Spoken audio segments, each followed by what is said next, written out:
ciencia integrados a la investigación que se está haciendo, porque nos urge hacer investigación y tropicalizar esa investigación, y que no las investigaciones vengan de fuera y que nos digan cómo se comportan en la Ciudad de México, cómo se comportan en Washington, o cómo se comportan en España, cuando la verdad es que a nosotros nos interesa informarnos de cómo nos comportamos aquí. Por eso es que, Jorge, de verdad, qué gusto que este tema nos haya dado ocasión de encontrarnos. La verdad, Marcela, muchas gracias por tu recibimiento, por tu cálida sonrisa al momento de leer mi currículum. No estoy tan joven como me veo, pero sí... Se me hace que ahí tienes que empezar a contarnos el secreto. Tengo 45 años. Pues es bastante joven. Y dar clases siempre te da la energía de los alumnos para mantenerte en el bien, ¿no? Y sí, como bien decías, es muy importante el término de la tropicalización de las teorías de la comunicación, que vienen desde la psicología, la sociología, la cibernética, ahorita con lo de las inteligencias artificiales, que ha generado una situación con el sindicato de actores de Hollywood. El cine es tan importante que ayudó a tumbar a un presidente, ayudó a construir un imperio, el Tercer Reich, claro. Ayudó a generar lo que es el mexicano desde los años 20, de la época de la Revolución, hasta la época dorada del cine de oro. Tanto así que el cine de Hollywood basó algunos de sus proyectos precisamente pro-guerra en el cine, ¿no? Para crear la mítica figura del norteamericano que estaba desinteresado, pero llegó a salvar a los pobrecitos europeos que estaban sufriendo. Si vemos Casablanca, es una historia de amor rodeada de... Es romanticismo, porque al final de cuentas el héroe no se queda con la heroína. ¿Pero por qué? Porque hay algo más importante, la liberté. Entonces, claro. O sea, se construyen realidades, pero fíjate que externábamos una pregunta en la presentación del tema. ¿El cine es un espejo de la sociedad? ¿O el cine hace que la sociedad sea de determinada manera? Mira, es la eterna pregunta de ¿se hizo o lo hicieron o lo hacemos? A final de cuentas, el cine es una reconstrucción de muchas realidades alternas vista desde varios puntos de vista. No podemos hablar de el cine como una entelequia de que es un ser. No, el cine es un campo. Es un campo en donde asisten en diferentes subsistemas diferentes personas que tienen construcciones mentales que van desde que son niños, desde que nacen, si tiene algún problema esquizofrénico o es educado de tal o cual escuela o de tal o cual manera, y van construyendo el cine. El cine es una construcción social. Va desde la narrativa que tiene el guionista, que pasa por manos del productor, que pasa por manos del director, que pasa por manos de los artistas, que pasa por manos de los que le invierten el dinero para ver si se hace la película o no, como Star Wars, que estuvo a punto de no crearse, pero porque todo el mundo pensaba, esto no va a servir, como que una odisea espacial, o sea, es ridículo. O sea, sí, Stanley Kubrick hizo 2001 y fue una ópera magna de lo que es la ciencia ficción. Desde ahí podemos decir que tenemos ciencia ficción. Pero fue Stanley Kubrick en este sentido. En el Star System, en el sistema de las estrellas de Hollywood, se crearon a los artistas a modo de que la gente los siguiera, como bien dijiste ahorita, como arquetipos. La más bella, el más guapo, el más galán. Y por eso, por ejemplo... El héroe, el antihéroe. El héroe, el antihéroe. Y todas las estructuras también narrativas que existen desde la aristotélica, la clásica, hasta las más complejas, en donde empezamos en el final, retornamos al inicio, o vamos quebrando el contrapunto. Es decir, hay muchas formas de plantear las historias en el cine, pero no debemos de olvidarlo. Son historias que fueron construidas por humanos que nacieron bajo ciertas condiciones y viven dentro de un sistema cinematográfico. ¿Por qué Hollywood ahora se está abriendo tanto a las minorías? Porque lo necesita. Si no, se queda atrapado en Top Gun de los 90, se queda atrapado en la supremacía blanca. Es decir, que la Sirenita haya sido una mujer afrodescendiente fue un golpe muy duro al sistema. Porque generalmente todos los que vieron a la Sirenita la primera vez la ven blanca. Bueno, es que es una historia que proviene de Noruega, ¿sí? Entonces, de un escritor europeo. Exacto. Entonces, pues digo... Entonces, si ya tenemos el guión, ¿por qué fue cambiado? Porque la narrativa... Pero, a ver, Jorge, ¿no te parece a ti que estamos en la era de lo políticamente correcto, claro, así entre comillas, y que entonces el tema de la inclusión se mete a como dé lugar, sin que tenga a veces sentido meter todos estos personajes que están ligados a la exclusión, y que entonces la película pretende ser incluyente y los mete, pero con calzador? Tristemente sí. Hay mucho cine independiente, alternativo, que está construido desde esas alternatividades y que siempre ha sido así. El primer ejemplo de un cine metido a calzador fue el cine y las películas para negros en Estados Unidos. Lo digo así porque así se llamaba. Sí. Entonces, se hacían películas para este tipo de público, al igual que se hacía música y muchas otras cosas más. También la cuestión de la inclusión se ha estado metiendo precisamente, como lo dices, por cuestiones políticas. Tenemos que quedar bien con todos los públicos para que nos sigan consumiendo. Ese es el problema. No están pendientes de que, no, es que con esto vamos a cambiar el mundo. No, estoy agarrando nuevos... Yo lo que quiero es tener público, y porque el público me representa ganancias. Exacto. Entonces, ¿de qué manera lo hago? Digo, habrá también quien lo haga por convicción. Claro. Habrá quien realmente quiera, pero a veces de una manera muy desatinada. Sí, no, por ejemplo, si tú ves Star Wars, la última entrega que fue la 9, en la escena final, en donde todo el mundo está celebrando, al fondo se ve una pareja de mujeres gay dándose un beso de felicidad, que no tiene nada de malo en el contexto en el que vivimos actualmente, pero que marca un hito en Star Wars, hablar de sexualidad. Star Wars no tocaba la sexualidad, más que en el momento en que van a ser Luke Skywalker y Leia, ¿no? Nada más, pero no se toca la sexualidad. Es cierto. Entonces, como te digo, las narrativas tienen que ver con construcciones sociales que ya existen y con construcciones que los que producen el cine, los que tienen los medios para hacerlo, aceptan que salgan al cine.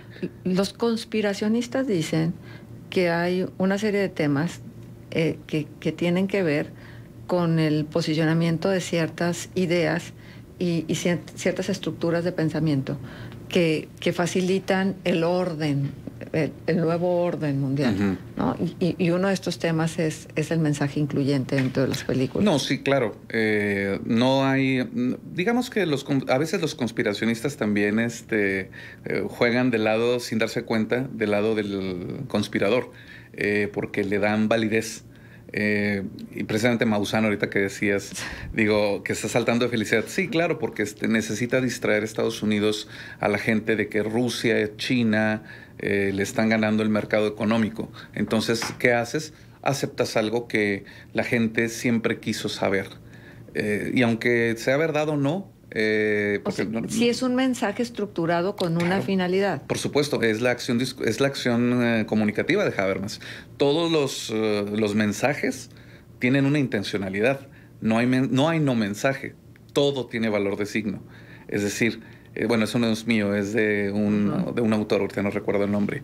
Desde cómo me siento, desde cómo me visto, desde cómo hablo, desde dónde está puesta la toma de la cámara, todo tiene una intencionalidad. Claro. El Ciudadano Kane de 1947, si mal no recuerdo, que me disculpen mis compañeros de comunicación, pero el Ciudadano Kane es uno de estos... es un hito de la cinematografía, sí. Y además del propio... que el mismo autor que hizo el hito de la radiofonía, ¿no? Claro, La Guerra de los Mundos. La Guerra de los Mundos. Y en el teatro. Y además él hizo la película de Nostradamus. Entonces, y la actuó también. Entonces, todas estas historias contadas por el cine, en teoría son relatos de ficción, o a menos de que demuestren lo contrario.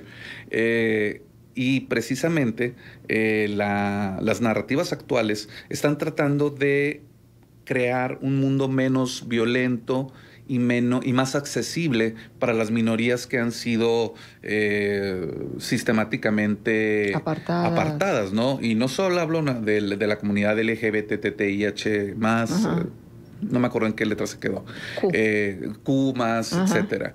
No hablo solamente de la inclusión de los afrodescendientes, que ahora les dicen, pero que antes les decían negros, ¿no? Sí.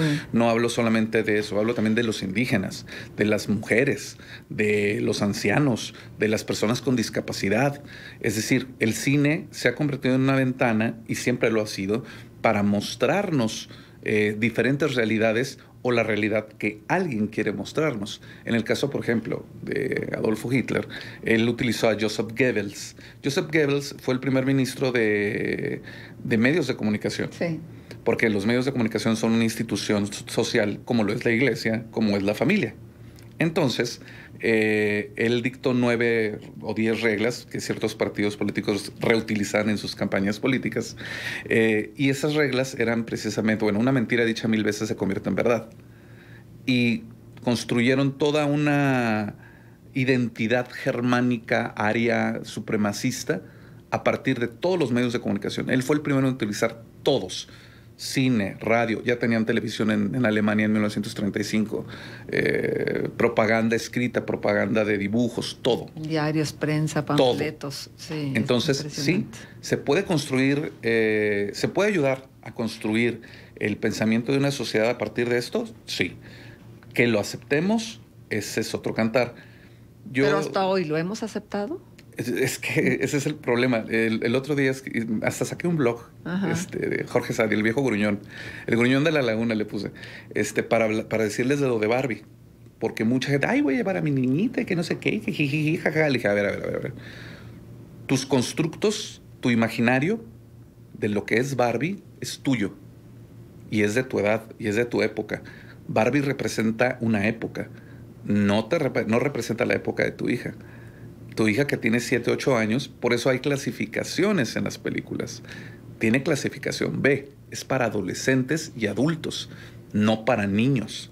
Entonces, si ustedes llevan a ver a Barbie a los niños, se van a encontrar con que, híjole, ay, no quería que viera esto. Es igual que los videojuegos. Los videojuegos por eso tienen también clasificaciones, porque hay contenido que no es apto para una persona que está desarrollando apenas su propia identidad, y que esto puede conmocionar, alterar o contaminar su sano desarrollo, ¿no? No digo que Barbie te va a convertir en una defensora de esto o en una super seguidora de tal, aquello. No, pero es una muestra de la sociedad occidentalizada que quieren que veamos. Porque no vemos Bollywood, ¿no? Las producciones hindús. Si tú abres cualquier plataforma que quieras, ya tienes acceso al cine coreano, al cine japonés, al cine chino, al cine hindú, al cine árabe, a N cantidad de cines. Y cada cine es una mirada del mundo diferente. Sí. Porque los rusos así lo hicieron también en la Unión Soviética. Ellos tenían su propio Matlock, programas de televisión, tenían sus propias películas donde ellos eran los que ganaban. Exacto. Eran los que ganaban. Bueno, súper interesante, la verdad. Por acá nos están diciendo, entonces el cine de ficción dejó de serlo con la declaración reciente de que sí había visitantes extraterrestres. No, porque la ficción es ficción. El cine es ciencia ficción, por eso se llama así. Utiliza trozos de la ciencia y agarra trozos de ficción para decirlo. Digo, si dicen que hay ovnis, sí, pero es un objeto volador no identificado, no una nave extraterrestre. Claro. Es que es bien diferente. Es muy diferente. Digo, decir ovni, todos decimos ovni. Es un concepto. Pero lo que implica qué hay dentro del ovni es lo que no sabemos. Y eso es lo que está en el imaginario colectivo de los reptilianos que decían ahorita. Digo, bueno, los reptilianos es una de las tantas razas que inventaron los propios humanos para describir a este tipo de seres que supuestamente existen, y los grises, y los no sé qué, etcétera. No me voy a meter en la pseudociencia.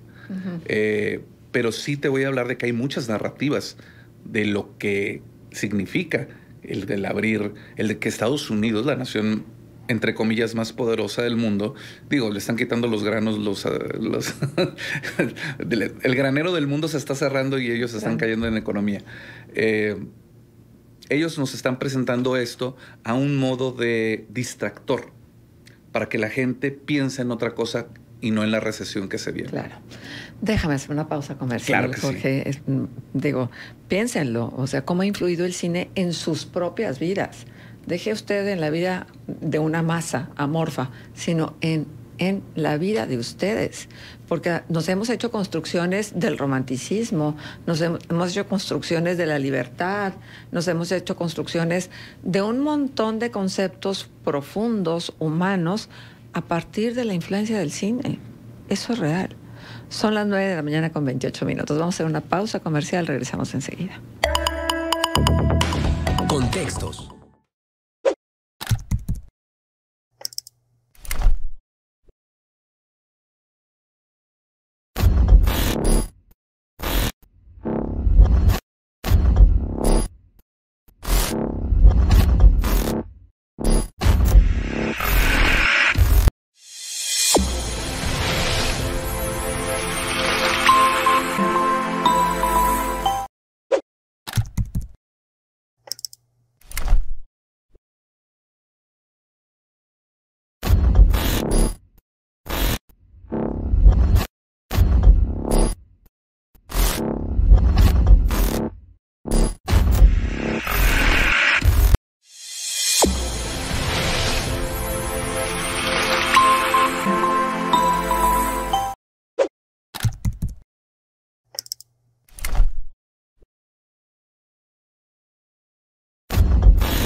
profesor universitario, escritor. Miguel, no sabes el gusto que me da saludarte. Ya tenía mucho tiempo que no tenía el gusto de la conversación contigo. Qué bueno que este tema nos da también oportunidad de encontrarnos. Y pues el gusto es mutuo. Marcela, te agradezco mucho la invitación y especialmente le quiero mandar un saludo al profesor Antonio Álvarez, que sé que estuvo ahí antes. Sí, claro. Y que fue mi profesor en la escuela Carlos Pereira. Entonces, bueno, muchas gracias por la invitación y bueno, listos para conversar. Ajá. Desde el punto de vista del experto en cinematografía, Miguel, ¿cuál es el objetivo y el fin último del cine? Realmente, y vuelvo a replantear la pregunta que le hacía a Jorge, en el sentido de ¿el cine es un espejo o el cine construye realidades? Pues creo que, referente a esta última pregunta, yo creo que tanto, bueno, si lo hablamos desde el punto de vista del mundo de la imaginación, yo creo que ambas realidades se alimentan una a la otra, ¿no? Eso sería creo yo, lo más lógico, ¿no? Lo que yo he sentido desde que me acerqué por primera vez a este fenómeno, el fenómeno cinematográfico, y que de alguna manera sentí que me afectaba. Ahora, también pienso que la recepción del fenómeno cinematográfico puede ser muy diferente para diferentes tipos de personas, ¿no? Y creo que hay personas que tienden más, ya hablando un poco más de cuál es la intención del cine, hay personas que en general tienden más a ver el cine como un simple entretenimiento. Personas que, como tú decías anteriormente, simplemente quieren escaparse un poco de su realidad, enfrentarse a otra, tal vez muy diferente o tal vez semejante, dependiendo de cada persona, por supuesto. Y hay otro tipo de personas, entre los que creo que me puedo incluir, que de alguna forma vemos el cine como algo que nos transforma, ¿no? O que queremos que nos transforme, porque no todas las películas logran ese cometido, ¿verdad? Uh-huh. Entonces, yo lo veo así, como digamos, dos realidades que se están alimentando una a la otra, que se están construyendo una a la otra. Y en general, bueno, tenemos un poco el ejemplo de Hollywood, que es, digamos, toda una industria que tiene una gran difusión, una gran recepción, pero que a final de cuentas no sabemos, según el tipo de persona que va al cine, no sabemos qué tipo de recepción está recibiendo tal película, ¿no? Porque uh-huh. aunque podamos decir tal película es la más taquillera y tal película está vendiendo X número de entradas, no sabemos cuál es el efecto de esa película una vez que el espectador sale de la sala de cine, ¿verdad? Claro, por supuesto. Y las historias cinematográficas están hechas para que el espectador las complete, ¿o hay una intención de que el espectador traduzca el mensaje hacia algún lado, ya sea un mensaje político, un mensaje social, un mensaje de reafirmación de temas? ¿Qué les parece a ustedes esto, Miguel? Creo que siempre podemos citar algunas de las grandes películas, ¿no? Pienso en especial cuando hablamos de incidencia social o de que existe esta intención por parte de los cineastas de transformar la realidad o de denunciar algo que les incomode de su propia sociedad. Pienso definitivamente en el neorrealismo italiano, ¿verdad? Donde había una intención de no glamorizar de ninguna manera y sobre todo de tener una cierta incidencia en el momento que les tocó vivir, que fue la posguerra, ¿verdad? Uh-huh. Sin embargo, estamos hablando también de películas que quizás en la época actual no llamen mucho la atención de los jóvenes, a menos que sean o que quieran ser muy especialistas en la disciplina cinematográfica, sino que también las películas que tienen mayor penetración, que tienen mayor difusión, son precisamente las de Hollywood. Y hablando de las películas de Hollywood, yo verdaderamente no sé, fuera de la intención de vender la película, no creo que muchos de los cineastas que están adheridos a la maquinaria de Hollywood tengan esta gran intención por transformar la sociedad. Creo que piensan que si pueden incluir algunos mensajes dentro de su película, que de alguna manera los haga ver como si estuvieran verdaderamente tratando de transformar la realidad, cuando forman parte de toda una industria, de toda una maquinaria, ¿no? Anteriormente, bueno, estaba escuchando un poco antes de entrar, estaba escuchando al doctor Jorge Sadi Durón, y él mencionó algo que me pareció muy interesante, que fue otro tipo de cines, ¿no? Él mencionó, por ejemplo, el cine coreano, el cine de la India, etcétera, y me hizo recordar una película que tuvo una gran penetración a pesar de que no fue exhibida de forma global, precisamente de este país, de la India, una película que se llama RRR, que algunos todavía pueden, me imagino, ver en la plataforma de Netflix. Y en realidad era una película que seguía cánones muy establecidos del cine. Esta idea de los grandes héroes que se enfrentan y que en algún momento de la película son amigos y después son rivales, y una serie de aventuras desproporcionadas. Y es increíble que ese tipo de película, sin querer de alguna manera imponerse o obviamente usando ciertos cánones, ¿no? Pero sin querer hablar de inclusión o de que la gente que vive en Estados Unidos o en Canadá de origen de la India se sientan incluidos, fue una película que logró llamar la atención y que incluso llegó hasta la premiación de los Óscares, ¿no? En el sentido de que incluso ganaron un premio a mejor canción. Entonces, creo que de muchas maneras, sí, en algunos cineastas hay la intención de transformar la realidad y a veces logran llegar al público y logran conmover al público, y a veces no lo logran, también porque estamos hablando de diferentes tipos de personas, diferentes tipos de públicos, ¿verdad?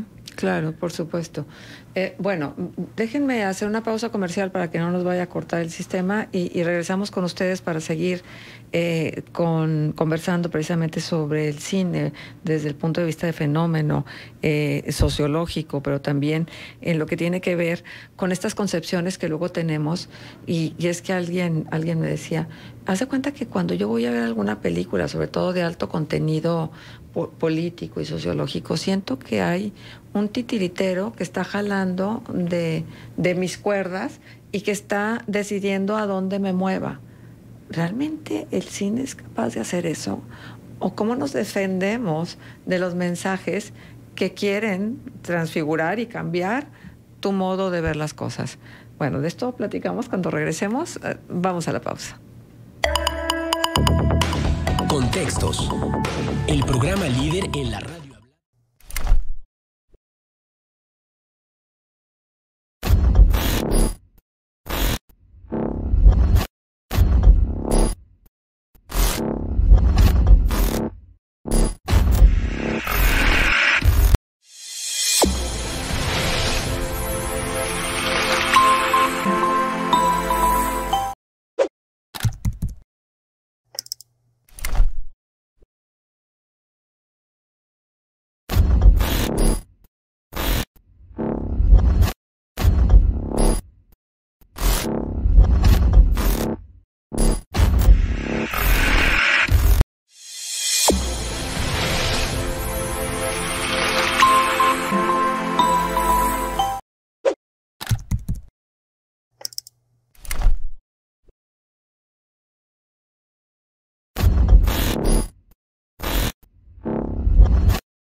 en la sociedad actual?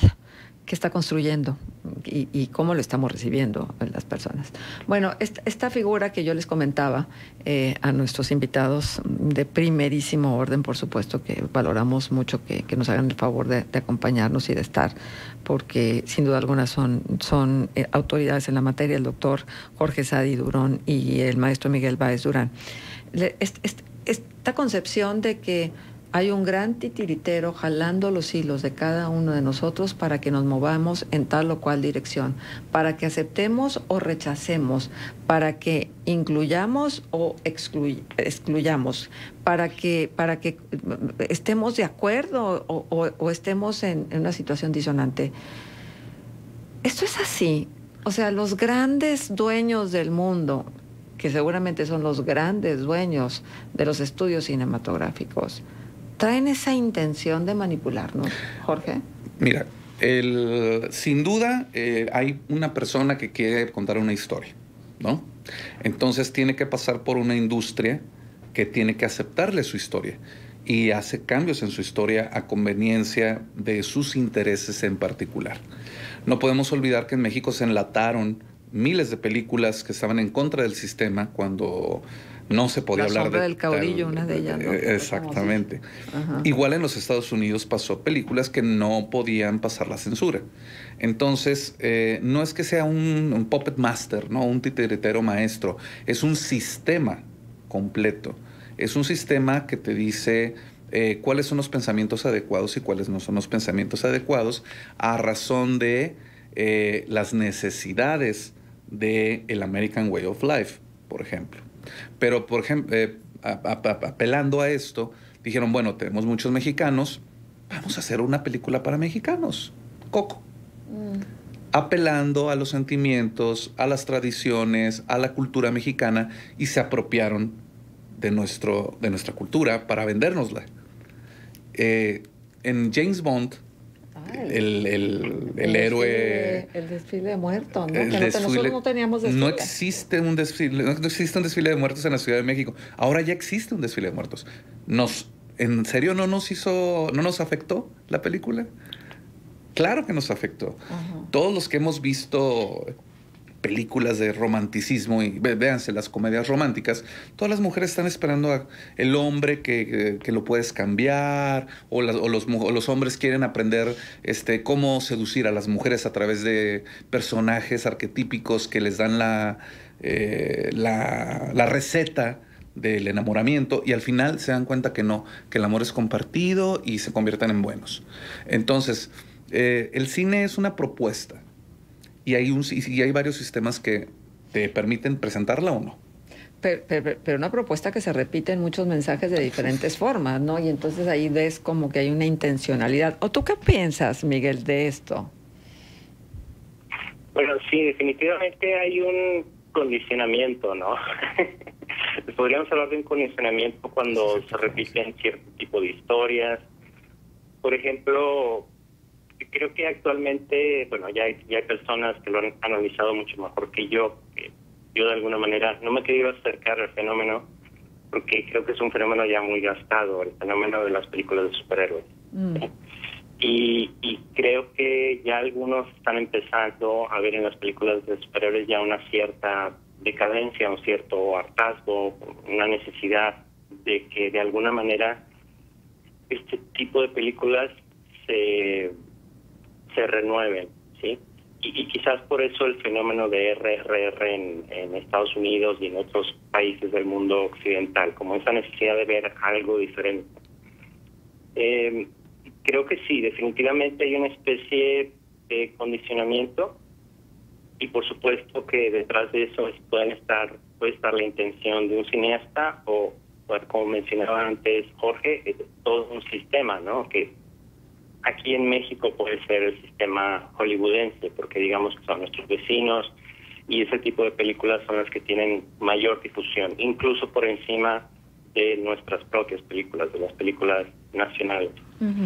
Creo que muchas veces esta idea de el titiritero o la persona que está detrás, que de alguna manera nos quiere transmitir estos mensajes y que en algunas ocasiones se puede valer precisamente de la repetición o del condicionamiento, creo que mucho depende también este viejo adagio, ¿no?, que se decía anteriormente, de la píldora amarga, ¿no?, de envolver la píldora en un delicioso manjar.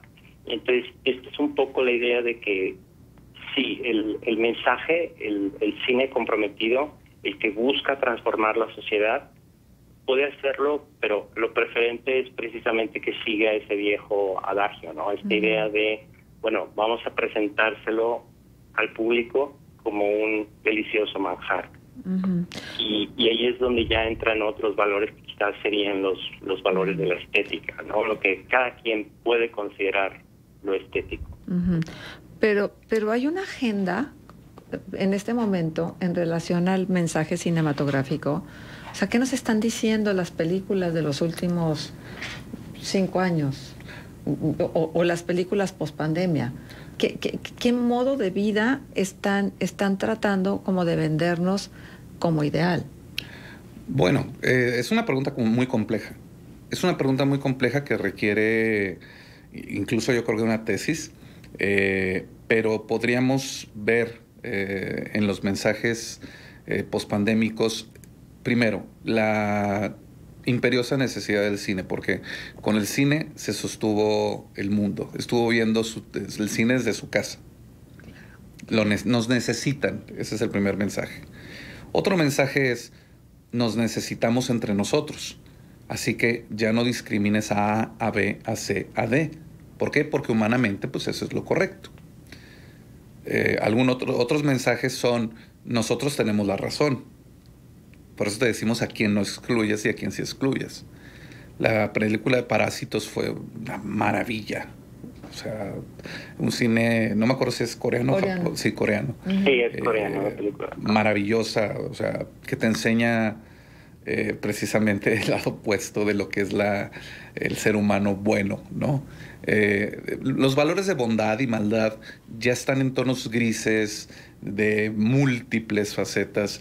Ya no podemos hablar de un mensaje único o absoluto en cada película. O sea, los buenos no son tan buenos y los malos no son tan malos. Exactamente. Si nos vamos a las historias de folletín, ahorita que hablaba del cine, el maestro que hablaba del cine de superhéroes, precisamente es esa, son los supermesh, ¿no? Los superhombres o las supermujeres. Si nos vamos con aquí lo conocimos a el de la máscara, a Fantomas, que era una historieta. En el cine norteamericano hubo varios superhéroes malos que eran buenos, como Batman, ¿no? Sí. O bueno, muy tropicalizado acá en México, Chucho el Roto. Chucho el Roto, claro que sí, era un ladrón, Chucho el Roto. Calimán. Que por ser ladrón era malo, pero que realmente quería robar a los ricos para dárselos a los pobres. Exactamente. Y Calimán, que es el ejemplo de la ética pura, con su Solim, que le dice, oye, la realidad está acá y ataquemos a los malos. Entonces, hay una suerte de múltiples mensajes y además hay una teoría en comunicación ya también muy pasada por agua que se llama la polisemia de los mensajes. Exacto. Yo puedo ver una película y te puedo interpretar de 15 maneras diferentes el mensaje original. Pero es que de acuerdo a donde tú estás parado, ¿no? Porque la experiencia del espectador es totalmente individual, Miguel. ¿Perdón? La experiencia del espectador es completamente individual. O sea, eso tiene... Sí, claro. Cuando tú te conviertes en un espectador de cualquier tipo de manifestación artística, eso tiene que ver con tu propia experiencia, es más, con tu concepto estético, con tu axiología, con un montón de cosas. Sí, por supuesto. Es decir, el antecedente de cada persona puede recibir una película de diferente manera, ¿no? A mí me ha sucedido infinidad de veces, ¿no? Que, por ejemplo, les trato de mostrar a estudiantes una cierta película y lo que ellos reciben puede ser muy diferente de lo que yo recibo, simplemente porque mi contexto es diferente, ¿no? Como mencionaba antes Jorge, con respecto a la película de Barbie, ¿no? De las personas que quieren llevar a sus niñas pequeñas a ver la película de Barbie. Ha cambiado nuestro contexto y, por lo tanto, la forma como recibimos una película puede cambiar incluso dentro de la misma persona a lo largo de los años. Una película que yo vi en los años 80, como alguna Indiana Jones, me puede parecer muy mal en la actualidad, ¿no? Por ejemplo, porque yo la veía con otros ojos o idealizaba estas aventuras que ahora ya no me parecen tan interesantes, etcétera, ¿no? Exacto. Sí, sí, sí. Y la velocidad del cine también, porque por ejemplo las películas de antes eran más lentas, no sé, si hablamos de las películas de acción de los años 70, Un encuentro en Francia, no me acuerdo cómo se llama ahorita, eran más... Contacto en Francia. Que era una película de mafiosos. Platicada, era acción platicada, no era acción de golpes. Y las películas de acción de ahora son golpes.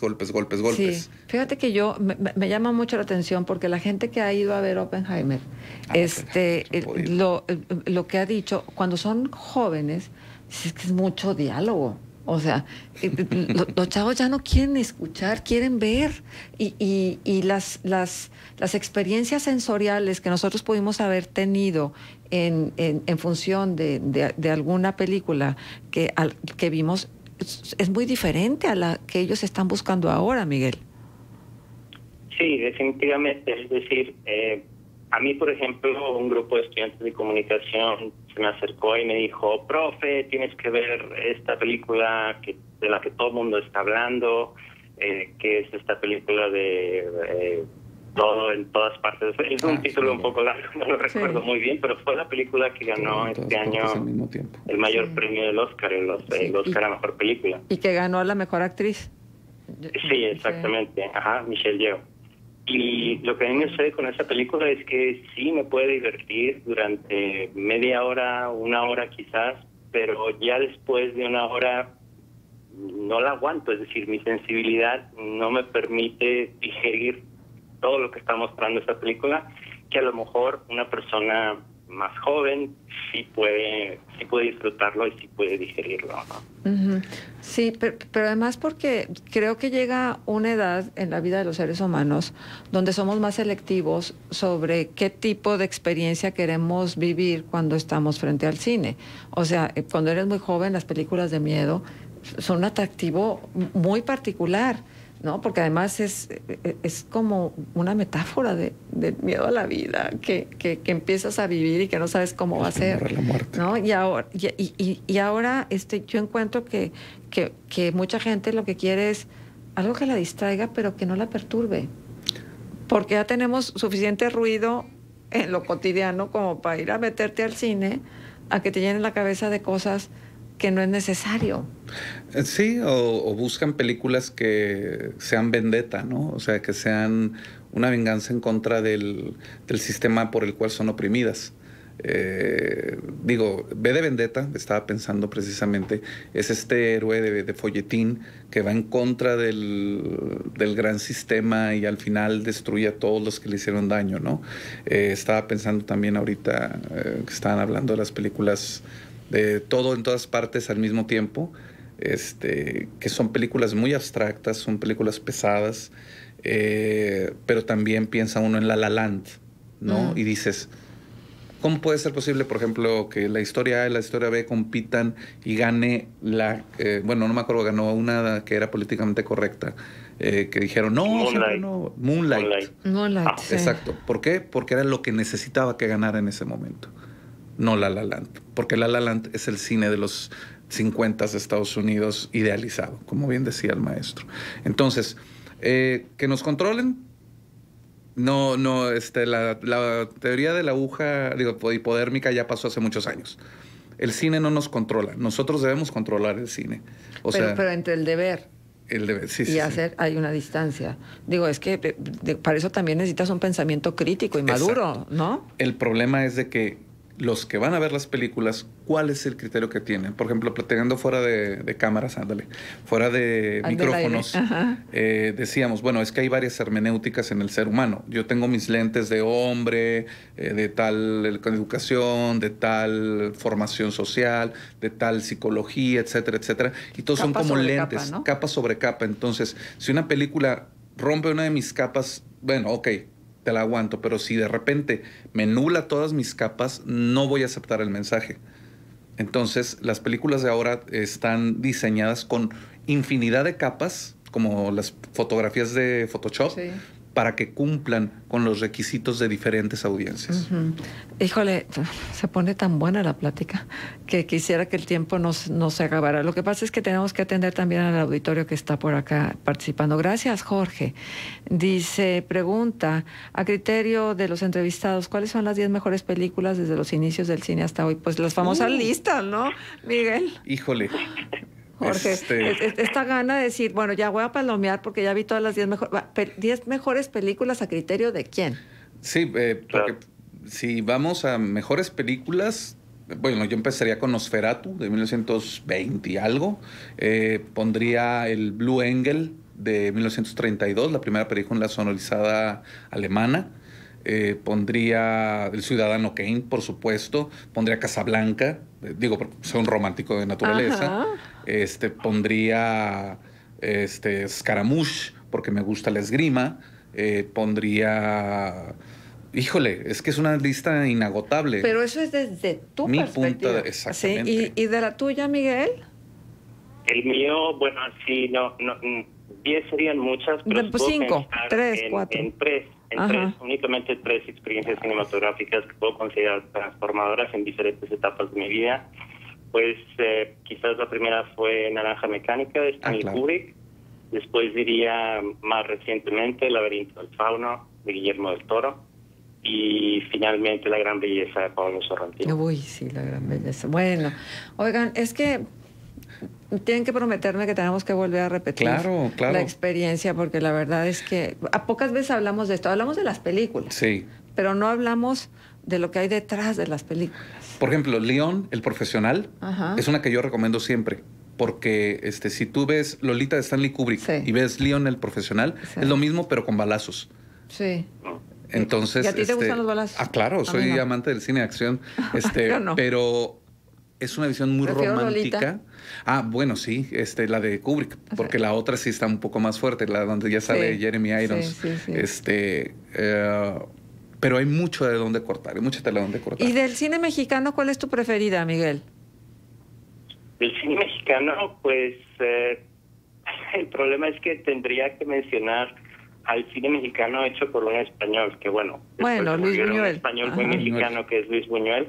Y definitivamente ahí estaría precisamente una película que buscaba una incidencia social, que era Los Olvidados. Los Olvidados. Los Miserables mexicanos. ¿A ti, Jorge? ¿Cuál? Del cine mexicano, híjole, ahí sí entro en muchos conflictos por mi edad y por mis gustos de la época de oro. Me gustan mucho los ¿cómo se llama? Pedro Infante y Pedro Armendáriz, Jorge Negrete. Y tendría que decir que una de mis favoritas es donde se pelean Jorge Negrete con Pedro Infante. Con Pedro Infante. Que se hacen ¿cómo se llama? Estos versos como tipo huasteca, coplas. Exacto. Sí, es buenísimo. Porque es una muestra...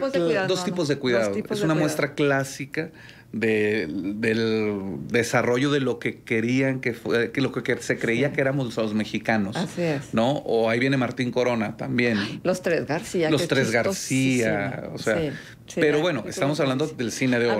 Yo hay una película que me arrepiento de haberla visto. ¿Cuál? En el momento en que la vi, porque estaba muy chavo.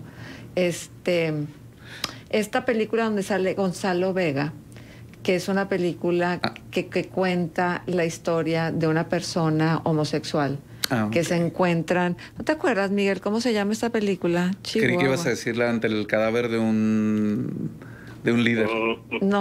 Esta película...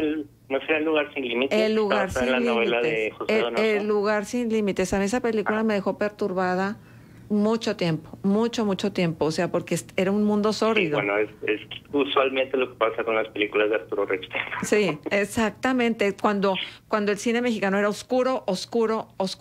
O sea, que la verdad, oscuro en todos sentidos. En las historias, que era la parte oscura, el Castillo de la Pureza.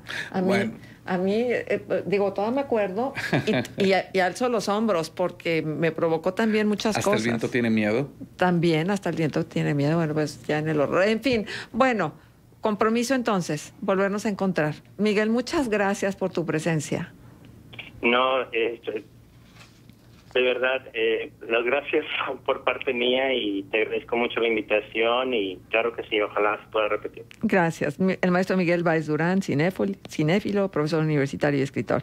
Muchas gracias, Jorge. Y qué bueno que esta oportunidad nos reunió. El doctor Jorge Sadi Durón. Muchísimas gracias, Muchas Jorge. gracias a ti, Marta. Y a ustedes que nos atendieron, muchas gracias. Gracias, Marta.